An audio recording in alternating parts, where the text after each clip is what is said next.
খেয়াল করে দেখেন। আপনাকে যা বলছি তাই করুন। হুজুর, আমি আপনার কাছে সমস্যার সমাধান চালাম একটা, আপনি পানির কথা বললেন, পানি কি করবেন? যান তো, আগে ভিতরে যে পানি নিয়ে আসুন। বুঝলাম না, আমি হুজুরের কাছে সমস্যার সমাধান চালাম একটা, উনি উত্তর দিল আর একটা। উনি বললো গিলাসে পানি নিয়ে আসতে, পানি উনি খাবেও না, তাহলে পানি উনি কি করবে? আমার তো মাথা কাজ করছে না। দাঁড়ালেন কেন, নিয়ে আসেন। যাচ্ছি হুজুর।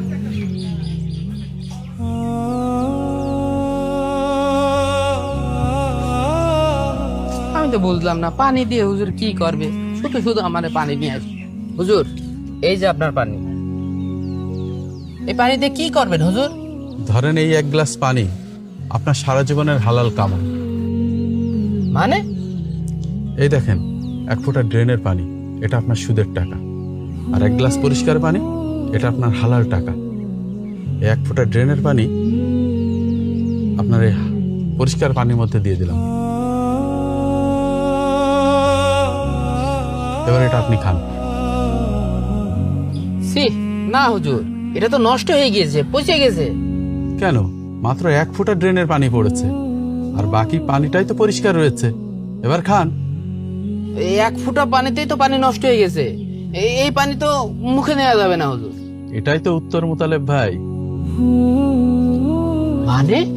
সুদের এই 1 ফোঁটা পানি আপনার সারা জীবনের হালাল কামাইকে নষ্ট করে দিচ্ছে। আর এই 1 ফোঁটা কি জানেন? গরিবের রক্ত। যেই টাকার লাভের অংশ দিয়ে আমি এই বাড়ি বানাইছি, সেই টাকা আসলে গরিবের রক্ত।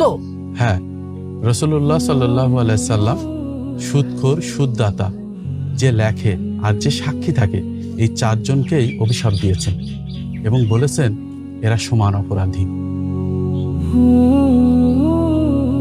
হুজুর, এই টাকাটা আপনি রেখে দেন, মসজিদে দান করে দিয়েন। আর আজকে থেকে আমি সুদের কারবার ছেড়ে দিলাম। এটা আমাকে না, এটা যাদের কাছ থেকে নিয়েছেন তাদেরকেই দিয়ে দেন। এটাই আসল তওবা।